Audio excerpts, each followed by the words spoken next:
Bonjour à toutes et à tous. Au programme de Big Five cette semaine, l'Atalanta Bergame, phénomène de la saison en Italie et en Europe.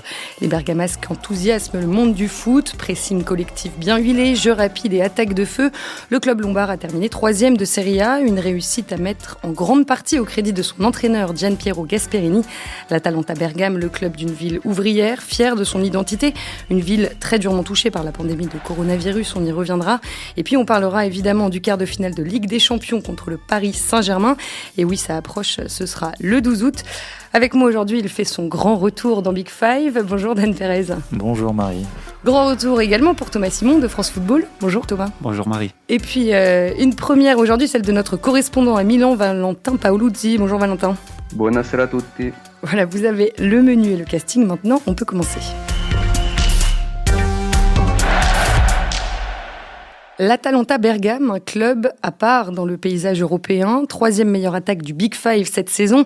Les Bergamasques ont disputé pour la première fois de leur histoire la phase de poule de la Ligue des Champions. Ils se sont qualifiés pour les quarts de finale. Ce sera donc contre le PSG. On en parlera un peu plus tard.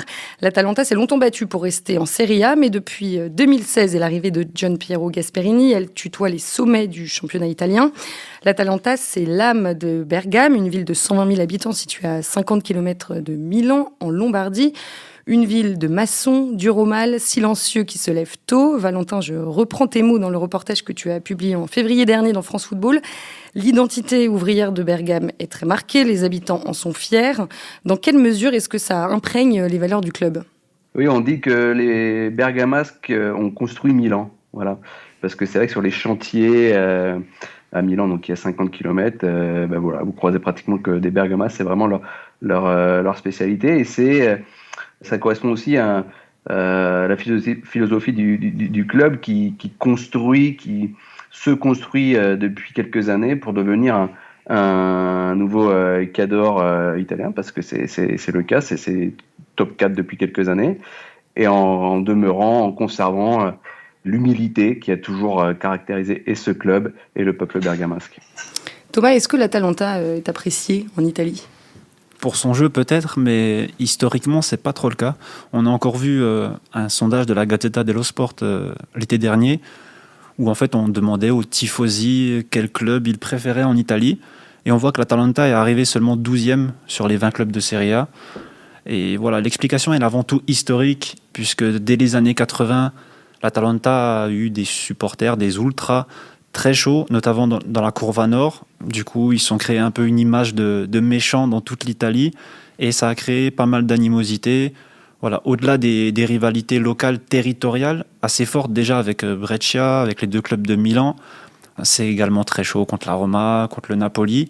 Et c'est vrai que c'est, disons, historique. Ce sont des rivalités historiques. Et en plus, il y a eu pas mal de connexions politiques entre la Curva Nord de l'Atalanta et la Ligue du Nord en Italie. Voilà, donc une image qui peut être meilleure. Elle a été améliorée justement grâce à son jeu lors de ces dernières saisons, mais aussi avec les actions des supporters de l'Atalanta lors de la période de pandémie de coronavirus. Voilà, ils ont fait pas mal d'actions et ça redore leur image. Enfin, en tout cas, ça montre une bonne image d'eux. Alors évidemment, il est impossible d'évoquer Bergame aujourd'hui sans revenir sur le drame que vient de vivre la ville. À la fin de l'hiver dernier, la Lombardie est devenue l'épicentre de la pandémie de coronavirus en Italie. Bergame a été touchée de plein fouet, près de 7000 morts dans la ville et sa province. Andrea Valesini, le rédacteur en chef du quotidien L'Eco di Bergamo, a témoigné dans l'un de tes papiers récemment, Valentin. Il a raconté avoir eu l'impression d'une extermination. On a perdu la génération qui a construit le bien-être de cette ville. Valentin, Bergame est toujours profondément meurtrie par ce qu'elle a traversé ces derniers mois.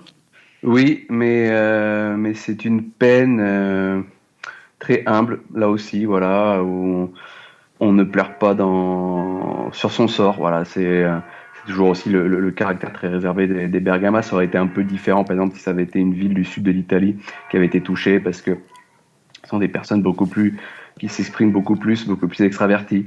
Bergame a payé aussi son identité, c'est-à-dire, tu en as parlé, une ville qui travaille avec beaucoup de petites industries, donc il y a beaucoup de mouvements, beaucoup d'échanges entre les industries de la région, mais aussi avec avec des pays étrangers, notamment la Chine, et ça brassait beaucoup de personnes. Le problème, c'est que Bergame, en fait, contrairement à la zone de Codogno qui était au sud-est de Milan, qui a été le premier gros foyer en Italie et en Europe, la zone de Bergame n'a pas été considérée tout de suite en zone rouge. Donc ça a permis au virus de se répandre plus facilement, aussi notamment grâce à ce fameux match 0, le match aller entre l'Atalanta et Valence fin février, qui là aussi, selon beaucoup de scientifiques, aurait fait beaucoup de dégâts. Alors Thomas, tu l'évoquais il y a un instant. Qu'est-ce qu'a apporté l'Atalanta à sa ville pendant toute cette période? Tu parlais de l'action des supporters. Voilà, je sais que l'Atalanta a remboursé le déplacement du match retour à Valence.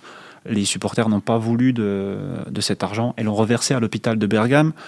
Ils ont également organisé des bus pour des déplacements de matchs qui n'avaient plus lieu puisque le championnat avait été suspendu. Et cet argent a également été versé pour l'hôpital de Bergame. Alors maintenant, un mot rapidement sur le président de l'Atalanta, Antonio Percassi, 67 ans. Il est né à 30 km de Bergame. C'est un ancien joueur du club, devenu entrepreneur à succès après sa carrière. Il a acquis l'Atalanta une première fois en 1990 avant de la racheter définitivement en 2010. Valentin, quelle influence possède Antonio Percassi dans le quotidien de l'Atalanta Bergame et quelle a été son influence aussi ces derniers mois particulièrement? Mais il faut se rendre compte que c'est vraiment un cas unique, hein, un ancien joueur qui devient propriétaire de son club de haut niveau, et non président, parce qu'on a des présidents d'honneur un peu partout dans les clubs. Mais là, c'est vraiment un cas unique. Il était stopper à l'Atalanta dans les années 70. Il a notamment joué avec Gaetano Scirea, futur grand défenseur de la Juve. Il a mis en place une initiative pour montrer l'importance qu'il a à l'Atalanta et à Bergame, c'est-à-dire que chaque nouveau-né de Bergame et de sa région, de la province de Bergame, reçoivent à la naissance un petit maillot de l'Atalanta. Donc voilà, déjà que les habitants supportent en priorité l'Atalanta, contrairement à d'autres villes où la Juve, le Milan et l'Inter sont supportés alors que ce ne sont pas les équipes du coin. À Bergame, on supporte l'Atalanta, et avec ce genre d'initiative, voilà, ça renforce le lien entre le club et les supporters. L'identité bergamasque est vraiment très très forte. Oui, c'est très, très, ça rappelle un peu Vérone avec le Hellas Vérone où là aussi les supporters sont en priorité fans de leur club qui ne tutoie rarement les sommets, contrairement au sud de l'Italie. Je pense par exemple à la Sicile, à Palerme qui est la 5e ville italienne en termes de population, et qui a plus de supporters de la Juve que de Palerme. À Bergame, ce n'est pas le cas.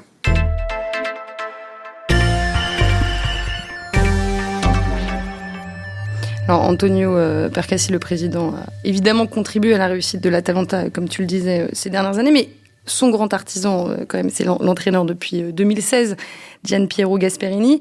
Il a 62 ans et en février dernier, il a reçu la Pancina d'Oro pour la saison passée. C'est le prix qui récompense le meilleur entraîneur de Serie A, élu par ses pairs. Thomas, est-ce que tu peux nous présenter rapidement Gasperini, qui a un parcours plutôt atypique et un palmarès très léger? Oui, un parcours plutôt atypique et un parcours aussi inspirant que son jeu, que le jeu qu'il fait pratiquer à ses équipes, j'ai envie de dire. C'est vrai que il a une carrière de joueur très moyenne, et ensuite il s'est rapidement dirigé vers les jeunes. Donc il était à la Juventus, il s'est occupé des jeunes pendant quasiment 10 ans, et on l'a un peu poussé à s'occuper des grands entre guillemets, et on l'a envoyé à Crotone en Série C. Voilà, là-bas, il a obtenu la promotion. Tout s'est bien passé, mais c'est vraiment au Genoa qu'il a pu montrer toute l'étendue de son talent, de son savoir-faire, de ses idées également. Très vite, avec le système, on en reparlera plus tard, je pense. Mais voilà, il a fait monter le Genoa en Serie A, il les a qualifiés 2 fois en Ligue Europa. Donc une première fois au Genoa entre 2006 et 2010, et ensuite une seconde Exactement. fois en 2013 et 2016, effectivement avec à la clé 2 qualifs en Ligue Europa.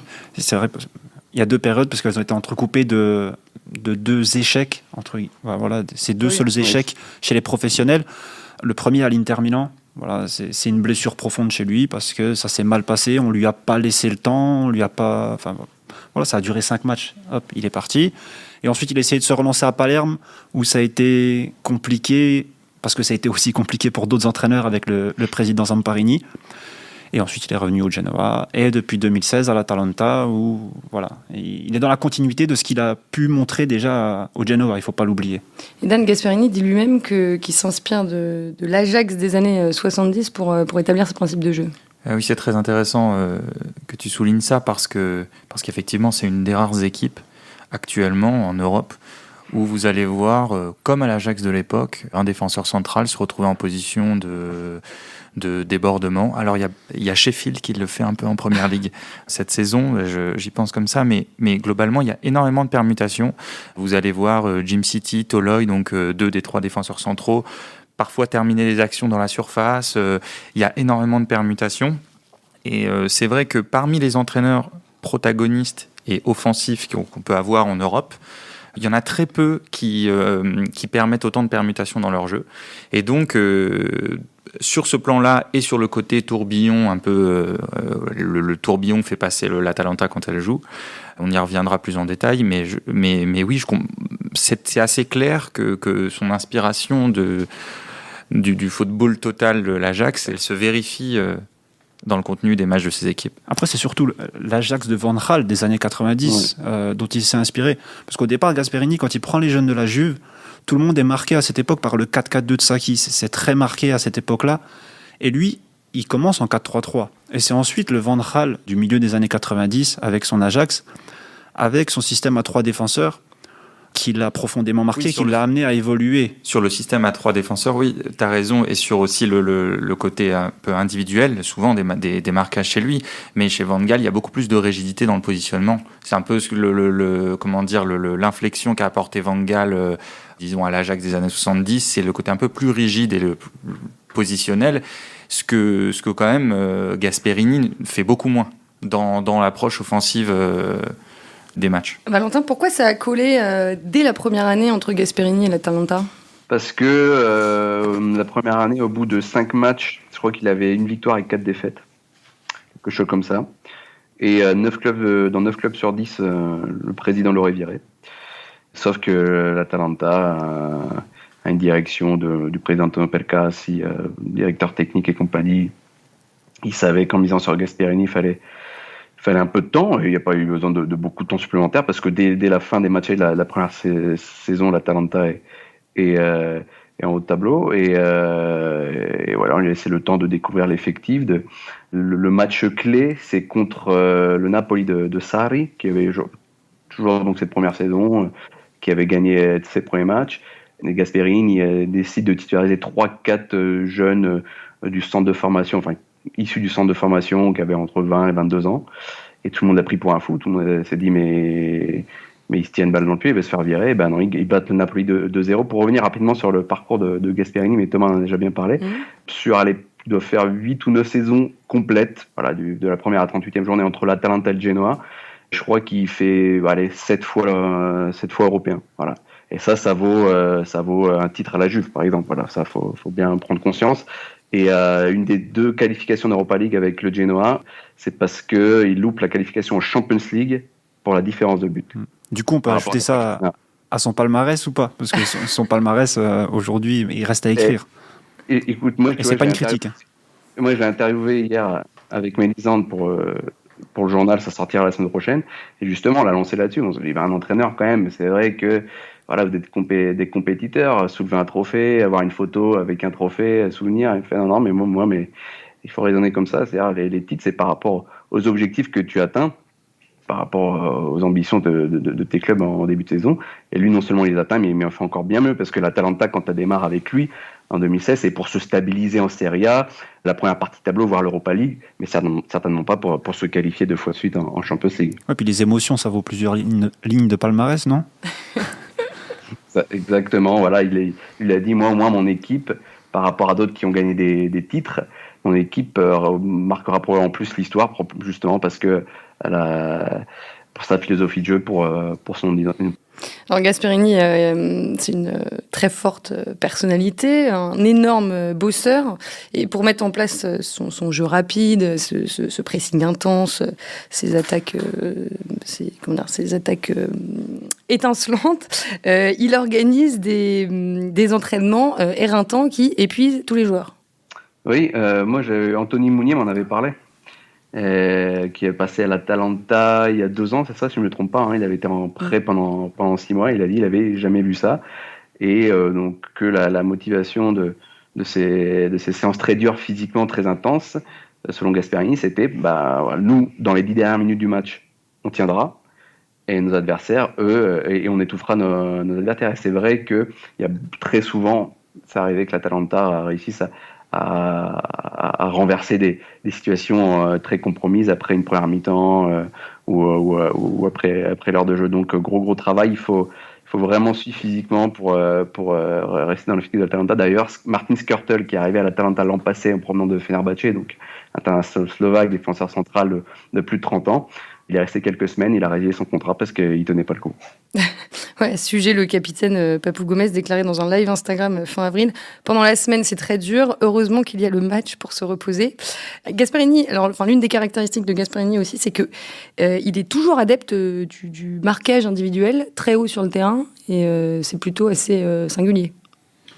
Oui, et puis c'est surtout une des pattes sans ballon de son équipe, et ce qui donne à son équipe un côté très très étouffant pour l'adversaire.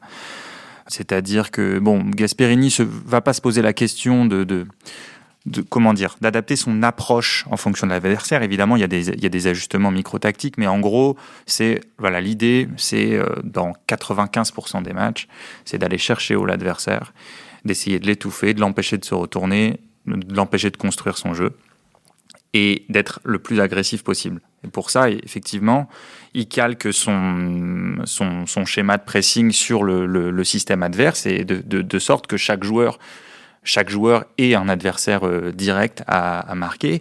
Et ça va très très loin, puisque on parlait tout à l'heure avec ballon des projections et des permutations même des centraux qui allaient très loin.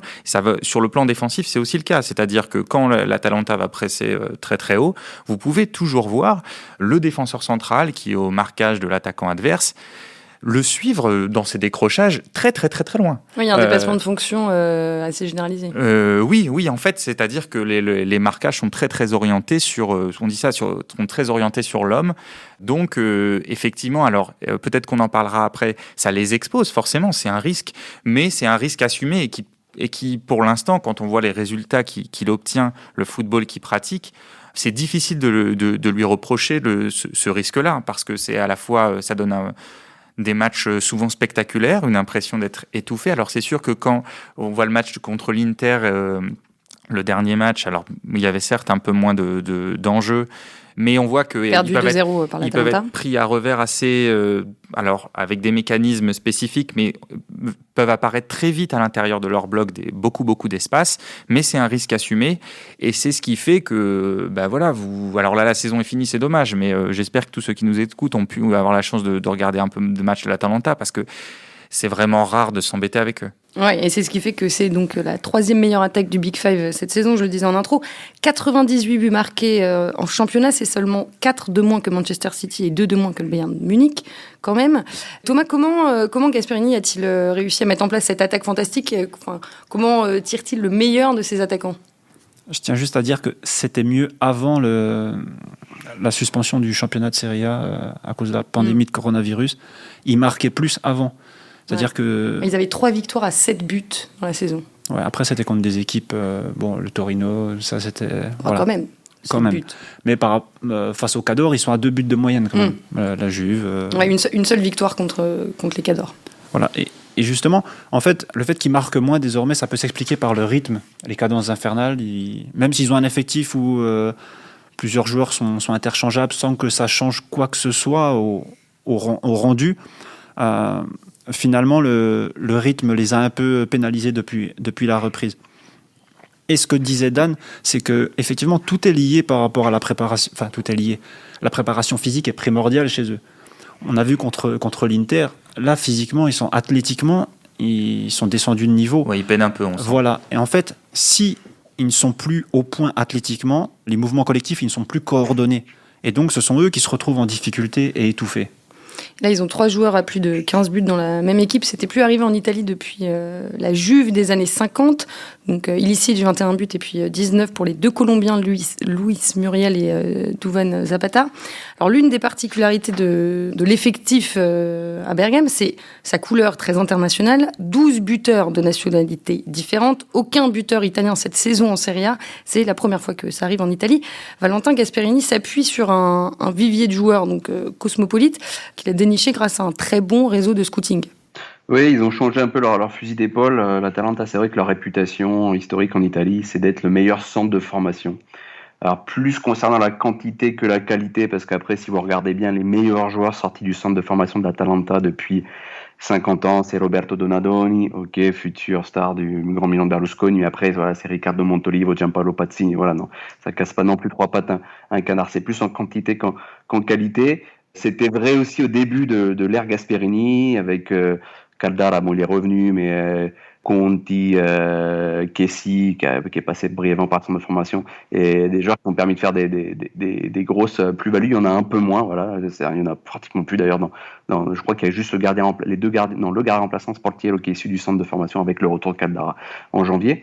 Et du coup, moi je pense qu'ils ont changé leur fusil d'épaule parce que depuis l'arrivée de Giovanni Sartori, qui est le directeur technique, quelqu'un qui a travaillé 20 ans au Chievo, vous savez, le fameux second club de Vérone, enfin c'est même pas, c'est le club d'un quartier de Vérone, et qui a réussi à évoluer en Serie A pendant 20 ans, disputant même la Coupe d'Europe, et qui lui avait un réseau, voilà, il allait recruter des joueurs pas chers, plutôt méconnus en Suisse, aux Pays-Bas, en Belgique, par exemple Remo Freuler, qui est titulaire indiscutable de l'Atalanta, je crois qu'ils l'ont payé 800 000 euros à Lucerne. Ça, c'est un joueur qu'ils vont revendre, parce que ce sera, comme d'habitude, ils vont revendre leur meilleur joueur, au moins 30 millions d'euros. Donc imaginez les plus-values gigantesques que fait ce club à chaque fois.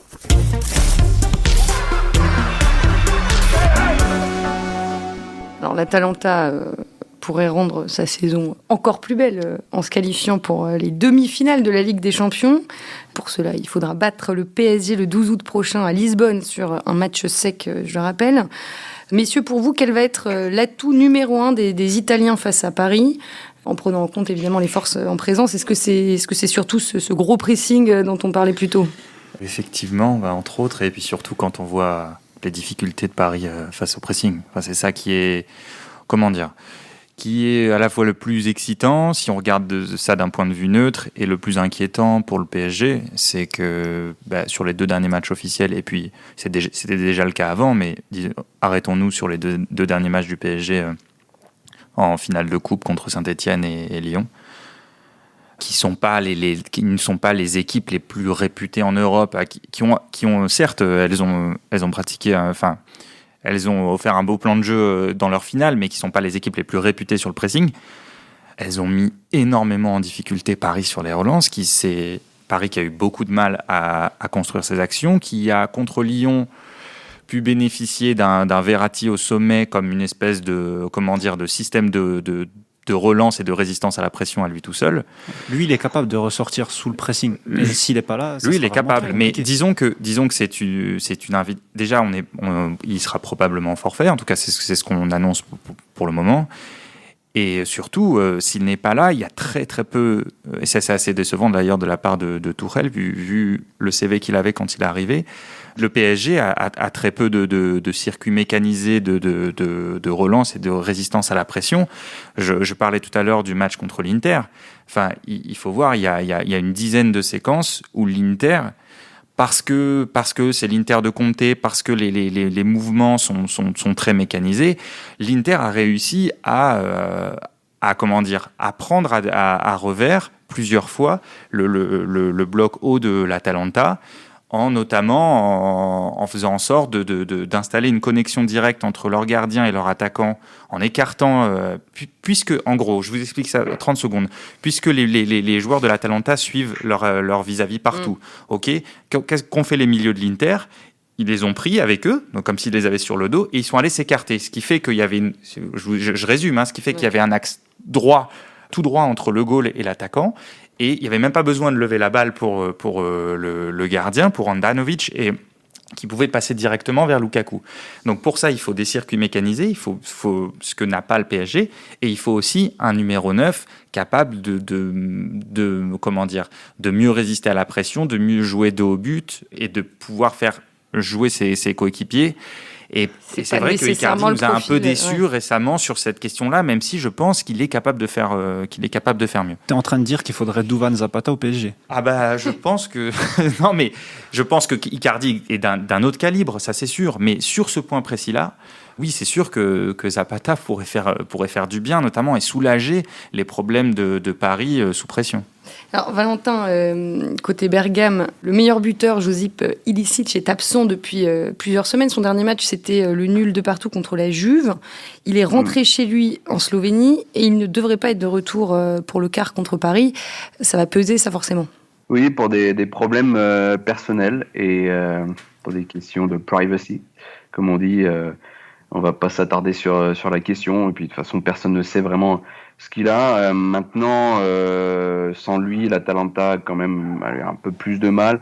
Mais celui qui a remplacé, c'est Ruslan Malinovski, qui est un Ukrainien arrivé de Genk, encore un joli coup de l'Atalanta, même s'ils l'ont payé un peu plus cher, et qui est tout simplement le joueur marquant le plus de buts hors de la surface en Europe.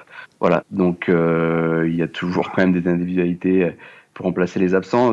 L'Atalanta fait sans Duvan Zapata pendant tout l'automne pratiquement, et ça ne l'empêchait pas de passer 7 buts à leur adversaire.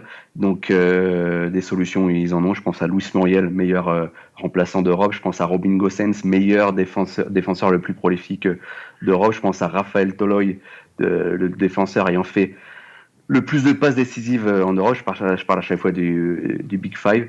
Donc l'Atalanta, que ce soit, parce qu'on parle beaucoup de son collectif, mais il faut vraiment individuellement, elle a les armes pour inquiéter n'importe quelle équipe. Alors messieurs, vous le disiez, non, Dan, tu voulais réagir? Non, mais j'avais une petite question pour Valentin. Est-ce que tu penses pas qu'il mettra Pasalic plutôt que Malinovski, en gardant Malinovski en remplaçant? Ou toi, tu penses qu'il va plutôt titulariser Malinovski à côté de Gomez? J'en ai aucune idée, mais je pense que Malinovski fait objectivement une meilleure saison. Ah oui, je suis d'accord avec toi. Que Pasalic. C'est vrai que il était employé un peu dans ce rôle d'impact player, lui aussi à la Luis Muriel. Il n'a pas l'expérience de Pasalic, qui doit être à sa deuxième saison, qui conclut sa deuxième saison, je crois, à l'Atalanta. Moi, je pense qu'il a plus de chances de débuter leur compte à pro. Offensivement, l'Atalanta n'a pas non plus énormément de solutions, que ce soit même au milieu de terrain. J'ai par exemple pas compris pourquoi ils n'ont pas conservé Adrien Tamez, qui a peu joué certes, mais qui avait fait d'excellentes prestations à chaque fois. Mais ça, c'est après Ilicic est vraiment imprévisible. Son absence n'est pas tellement préjudiciable, je pense, pour l'Atalanta, moins que le manque de rythme athlétique qu'on a pu voir lors des derniers matchs de championnat. Oui, mais a priori, Paris va quand même être encore moins en forme que l'Atalanta, non? En fait, tout dépend. Paris, ils sont quand même sur une phase ascendante, forcément, puisqu'ils ont eu cette coupure, donc ils sont repartis sur une phase ascendante. J'ai bien peur que l'Atalanta, bien peur pour eux, qu'ils soient sur la phase descendante. 13 matchs en 42 jours pour les Bergamasques. Vous l'avez dit tout à l'heure, l'Atalanta ne renonce jamais à ses principes de jeu, quel que soit l'adversaire. Est-ce que finalement, ça peut pas être un avantage pour Paris de savoir à quoi s'attendre? Écoute, Marie, si Kylian Mbappé... Alors attends, deux choses. À quoi s'attendre? Oui, c'est un avantage, d'une certaine manière, parce que tu peux mieux préparer ton match.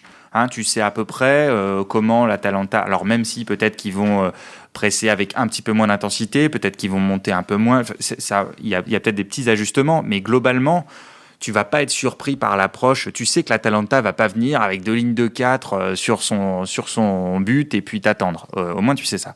Donc ça, c'est la première chose. La deuxième chose, est-ce que c'est une bonne nouvelle? On a parlé aussi de leur profil, du fait que c'était un bloc haut qui laissait du coup pas mal d'espace dans le dos. Donc tu as envie d'attaquer la profondeur. Ils ont profité en Serie A d'opposition qui attaquait assez peu la profondeur, ou en tout cas avec des individualités moins fortes que celles que pouvait avoir Paris. Mais sauf que malheureusement, le meilleur attaquant de profondeur du monde peut-être, Kylian Mbappé... possiblement ne va pas jouer. Voilà, et en tout cas sera au moins diminué. Et ça, c'est vrai que ça c'est très rude. Alors oui, de toute façon, Mbappé, quel que soit le match, si tu l'as pas, c'est compliqué. Mais dans ce match-là, encore plus, vraiment encore plus, parce qu'il faut bien comprendre que les centraux de l'Atalanta, ils ont 40-50 mètres dans leur dos et qui jouent en 1 contre 1. Donc, ça aurait été intéressant que Mbappé leur dise à Jim City, par exemple, le central qui joue plutôt côté gauche, viens, on va faire la course plusieurs fois dans le match, quoi.